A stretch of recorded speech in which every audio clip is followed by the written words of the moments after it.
அடுப்பை பற்ற வச்சுருக்கோம்.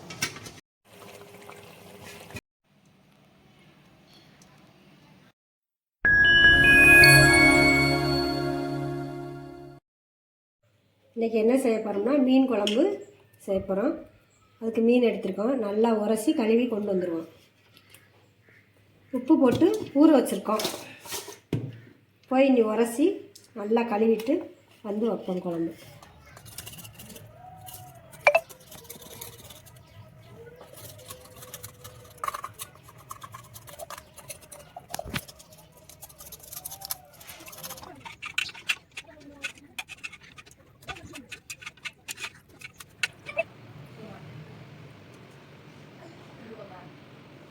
இன்றைக்கி என்ன பார்க்க போகிறோம்னா மீன் குழம்பு வைக்க போகிறோம். மீன் குழம்புக்கு வந்து 1.5 கிலோ மீனுக்கு வந்து இவ்வளோ புளி எடுக்கணும். எப்படின்னா எலுமிச்சம்பழம், பெரிய எலுமிச்சம்பழம் 2 எலுமிச்சம்பழம் அளவு இருக்குது.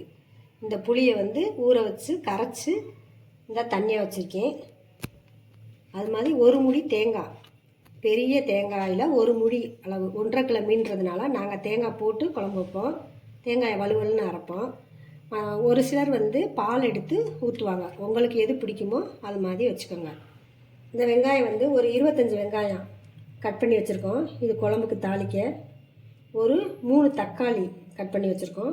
கொஞ்சோண்டு மல்லித்தலை, கொஞ்சம் கருவேப்பிலை. இப்போ வந்து இதுக்கு வந்து அரைக்க போகிறோம்.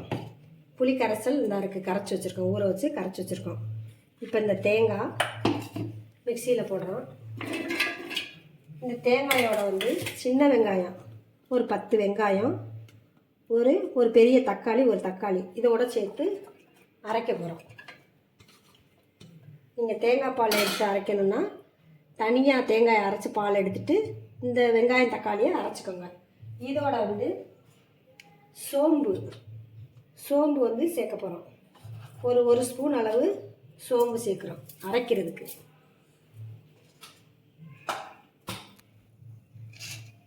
தேங்காய், சின்ன வெங்காயம், ஒரு ஸ்பூன் சோம்பு, தக்காளி வந்து ஒரு பெரிய தக்காளி, ஒரு தக்காளி எடுத்து அரைக்க போகிறோம். அரைச்சிட்டு வந்து பார்ப்போம்.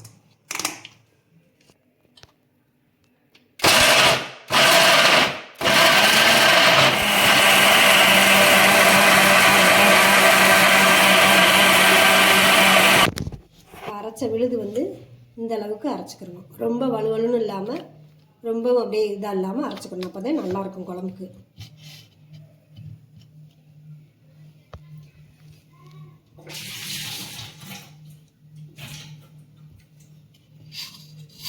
மிளகாத்தூள் சேர்க்க போகிறோம். குழம்பு பொடி நாங்கள் வீட்டிலே மசாலா பொடி அரைச்சி வச்சுருக்கோம். அந்த பொடி தான் நாங்கள் சேர்க்க போகிறேன் நான். அப்போ வந்து இது ஒரு ஸ்பூன், 2, 3,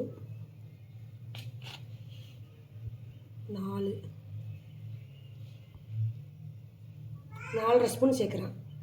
எப்படின்னா 1.5 கிலோ மீன். இது வந்து 1.5 கிலோ மீனுக்கு தக்கன 4.5 ஸ்பூன் சேர்க்குறோம். பெரிய ஸ்பூன் வந்து இது வந்து. அப்போ தான் வந்து காரம், உப்பு, புளி எல்லாமே சரியாக இருக்கும்.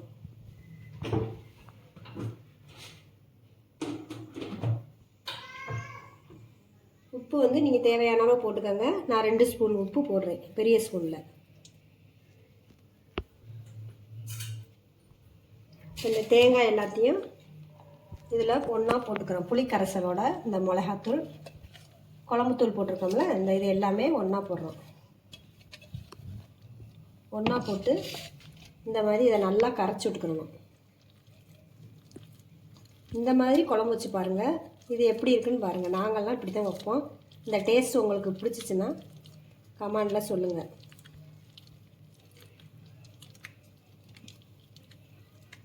கழுவி கொஞ்சம் தண்ணி சேர்த்துக்குருவோம். ஊத்தையில் சேர்த்துக்குருவாங்க. இந்த மாதிரி நல்லா கரைச்சி வச்சிடணும். அந்த மிளகாத்தூள் கட்டி இல்லாமல் கரைச்சிட்டோம்னா நல்லாயிருக்கும். உப்பு எல்லாமே இதில் சேர்த்துருக்கோம். தேங்காய் அப்படியே போட பிடிக்காதவங்க பால் வச்சு நீங்கள் வந்து பால் ஊற்றிக்கோங்க, நல்லாயிருக்கும். இப்போ கரைச்சிட்டோம். இப்போ வாங்க அடுப்பை பற்ற வச்சு தாளிச்சிட்டு இதை ஊற்றி எப்படி வைக்கிறதுன்னு பார்ப்போம். அடுப்பை பற்ற வச்சுக்கணும்.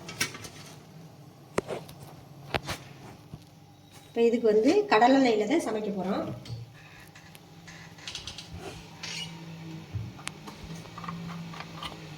இதுக்கு தேவையான அளவு நீங்கள் இதை எண்ணெய் ஊற்றிக்கங்க.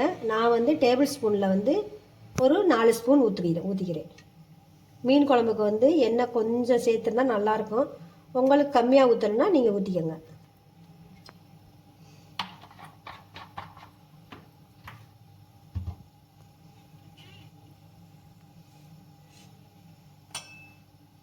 இப்போ எண்ணெய் காஞ்சிருச்சு, கடுகு போடுறோம்.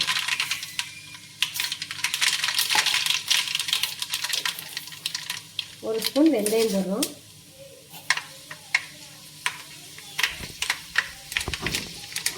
கருவேப்பிலை போடுறோம்.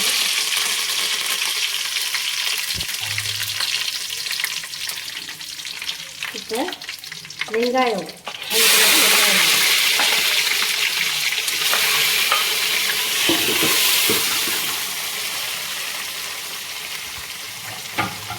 இது கொஞ்சம் நல்லா வதங்கட்டும்.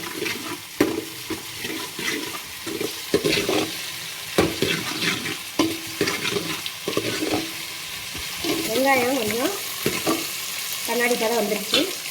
இப்போ இந்த தக்காளியை சேர்த்துக்கணும்.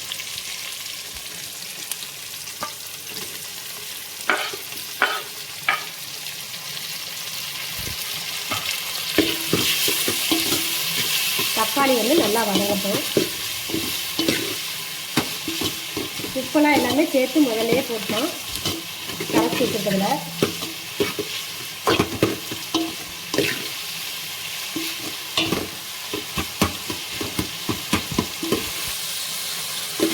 நல்லா வதங்கிருச்சு. இப்போ நம்ம கரைச்சி வச்ச மசாலாவை ஊற்றுவோம்.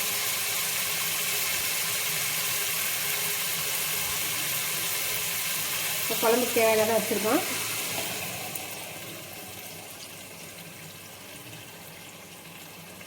தண்ணி வந்து உங்களுக்கு எப்படி தண்ணி கெட்டியாக வேணால் கெட்டியாக வச்சுக்கோங்க, கொலன்னு வச்சுக்கணும்னா வச்சுக்கோங்க. உங்கள் தேவைக்கு தக்கன தண்ணி ஊற்றிக்கோங்க. நல்லா குழம்பு பொடி வாசம் போகிற மாதிரி வத்தணும்.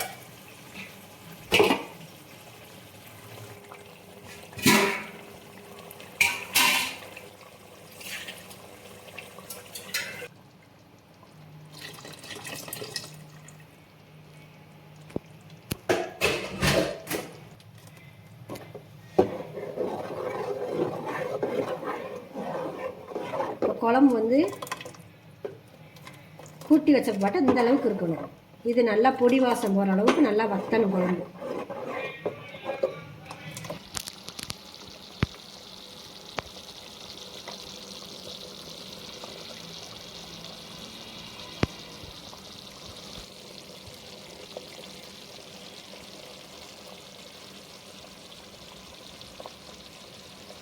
ஒரு 10 நிமிஷம் நல்லா கொதிச்சிருச்சு, பொடி வாசம் போயிடுச்சு. ஃபஸ்ட்டு வந்து மண்டையத்தையும் போடணும். ஃபஸ்ட்டு மண்டையை மட்டும் போடணும். இது ஒரு 5 நிமிஷம் கொதித்த உடனே திரும்ப அப்புறம் துண்டத்து பூரம் போடணும், இல்லாட்டி கரைஞ்சி போயிடும்.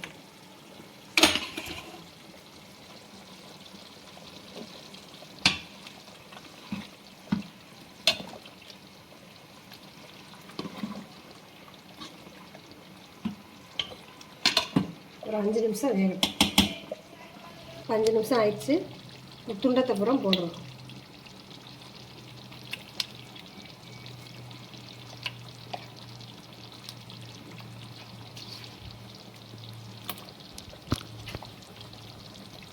ஒரு 10 நிமிஷம் கொதிச்சாவே போதும், வெந்துச்சுன்னா போதும். முதல்ல ஒரு 5 நிமிஷம் 15 நிமிஷம் மொத்தம் வெந்துச்சுனாவே குழம்பு கொதிச்சாவே போதும். ரொம்ப கொதிச்சா கரைஞ்சி போயிடும்.